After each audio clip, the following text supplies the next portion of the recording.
Hi everyone, so my name is Cheng and I'm very happy to be here. Very good to see new faces and of course some of my from my districts as well. Yeah, so my name is Cheng and I'm undergrad. I just graduated from NUS Business School and I've been a financial consultant for about 4 years already, and I'm very happy to be here sharing with you about some of my experiences as an undergrad financial consultant. Wait, hang on. So you were already a financial consultant while you were schooling? Yes, so I joined the career before I started school. So yes, over the 4 years when I was in school, I was an undergrad consultant. So when I first ORD, that means for the context of the non-Singaporean here, yeah. So I was actually exploring many different career options. Part times like F&B, retail were definitely an option for me.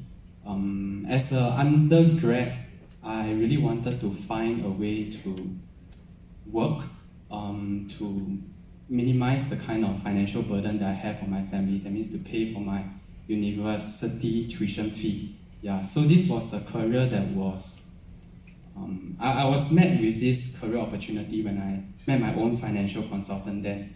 At that point in time, I saw that this was a meaningful career. It was somewhat in a line with what I will be studying in school. And just like Raymond said, I think this career really allows you to grow in many different areas. So I decided to take the leap of faith to try. Later on, of course, if I have the opportunity, I'll also be talking more about as an undergrad, what are some of the opportunity costs to join this career? Because really, as an undergrad, there is no opportunity cost. Even if you were to do well in this career, then that's a career for you. But if you don't do so well, I'm pretty sure there's still many paths down the road. So that was my thinking when I decided to take a leap of faith and join this industry. So I think for challenges, definitely, this career is not just like a bed of roses and trips and incentives. Especially for someone that is new joining this career, you must be prepared that there will be challenges, there will be obstacles.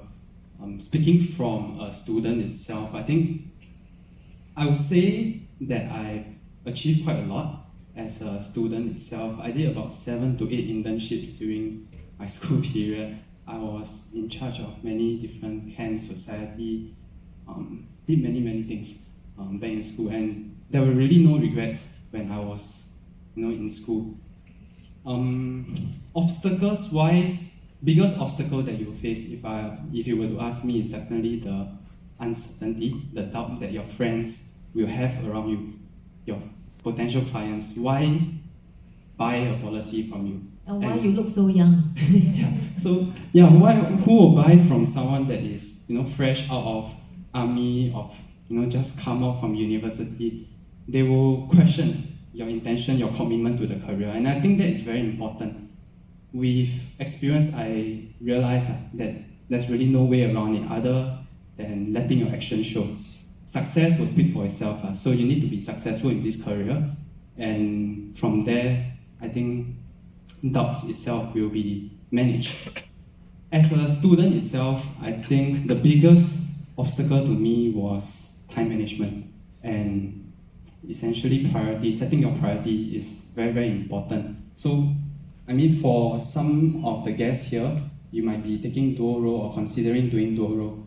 That means handling maybe a main job and taking this as like maybe a side job per se. Yeah, so I think time management, priority setting is very important, and it's very important to build a system. System building is very important. That means you need to have a routine system that will ensure some sort of success year on year. Because this career, I think very important is to find out how you can stay in this career. I think for this career, really you get to meet people. I mean, this career is all about meeting people. It's about activity. In order for you to do well in this career, it's all about activity. You must go out there, you must be prepared to go out there and meet people. And you must enjoy meeting people. Yeah, because if you don't enjoy meeting people, then this will really be a nightmare for you. Yeah, but this is something that I enjoy, right? So every single time when I go to a client's house, meeting up with their parents. You always go house only. Some of my appointments I do online via Zoom because these days, really a lot of people they are very very busy. Some of them they prefer to do their financial planning online through Zoom. But I enjoy. For me, I like to go down in person to meet them because that's where the human element comes from this. This is not a desk-bound job, you see, because there's a lot of human element in this. For a person to purchase a policy from you, they must like you as a person. It's not they like the product. They must like you as a person.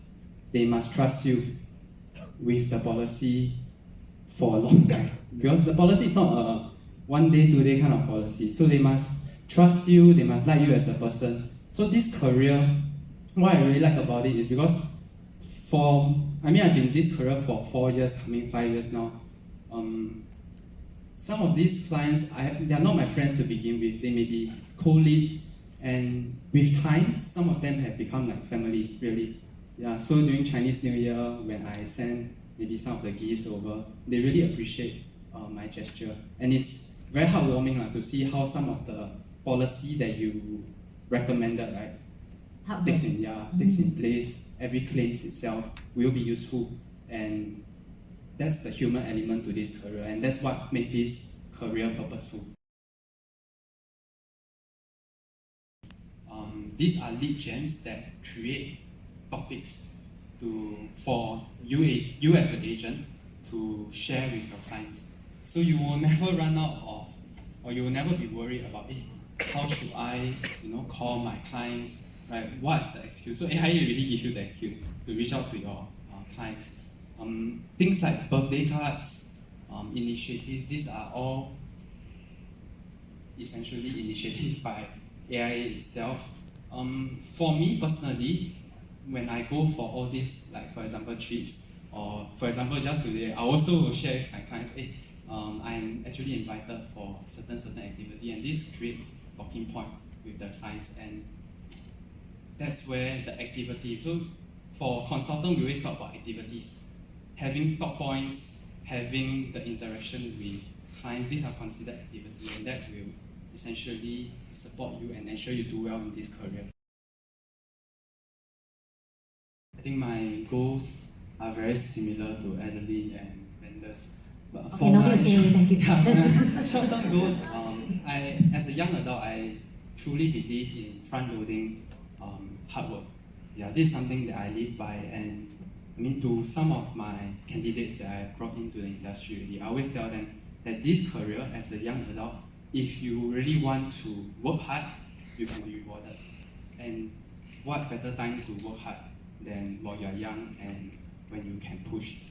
Yeah, so even some of my leaders or even my loved ones around me, they tell me to take it easier. But the thing is that for me, I really want to see how far I can push, especially even be in my own production for the year. So that's my short-term goal. For long-term wise, I feel that I'm also recruiting, same as Adeline. So I believe that success can be replicated because, as mentioned, I'm a very systematic person. I build a structure. Whoever that I'm bringing, as much as possible, I am showing them this structure, and hopefully that will translate to some sort of success for them as well. So this is my short and long-term goals. So maybe I'll speak on behalf of the fresh grads or the undergrads currently. I think there were quite a number of undergrads. So as an undergrad, right, if you think about it, okay, honestly, there's so little to lose. Because as an undergrad, if you were to do well in this industry, endless possibility. But if you don't do so well, then practically wise and realistically wise, that's the reason why you're doing the degree in the first place. That's for undergrad. But for mid-career switchers, I believe that whoever that brought you here today, they should have some sort of capacity to do well in this career. And I think this is what makes this career so interesting, is because success can be replicated, and whoever that brought you in here, leaders be it, they have a lot of experience in this career already, and they are able to teach you so many more things than just financial knowledge, financial skill, but things like your thinking, how you speak, right? And these are essentially life skills that will be valuable in every aspect in your life. So never try, never know, right? So to join the career itself is not difficult. I think later the speaker will be sharing also about what are the requisites to join the career. Yeah. So take the leap of faith and see where it will land you, lor. Okay, my benchmark of success lah. So I just graduated from NUS Business, like really just. Yeah, so last year I was still a student. So to give you some context, when I was a student, I was on exchange for 6 months. So actually last year, the total duration that I was working was only for 6 months. And this career itself, so how fast it can be within half a year long. So within 3 or 4 months, I was able to hit MDRT. Yeah, then Wow. after You close your whole school or what? when I came back 3 or 4 months, and this year I was able to clear my MDRT in 3 months also. Yeah, Wow, so, you stationed outside the school or what? so I think working hard is one thing, but you must know what you're working hard for. Okay, this chat has the framework. I'm gonna talk to him. You must How you can know- be your MDRT in 3 months. Yeah, so you must know how to replicate this success, because you hit 1 year is by luck. Yeah, but you must be Constantly able to show to results. achieve this for over 2, 3, 4, 5 years. I think that itself is a skill set, and that is, I mean, similar to answer the previous question, which is any attribute or qualities, is really being open. Yeah, in Chinese we have this phrase lah, which is 合理的东西当训练，不合理的东西当磨练. Okay, that means if something makes sense to you in the career itself, treat it as a training. But if something that is not logical, like door knocking, roadshow, these are things that are really out of your norm. Treat it as a challenge. Because if you are able to overcome this, right, it becomes part of training already. Yeah. This guy is so resilient. Yeah, so that is what was taught to me as a consultant, and I think that having this mindset really will help you succeed.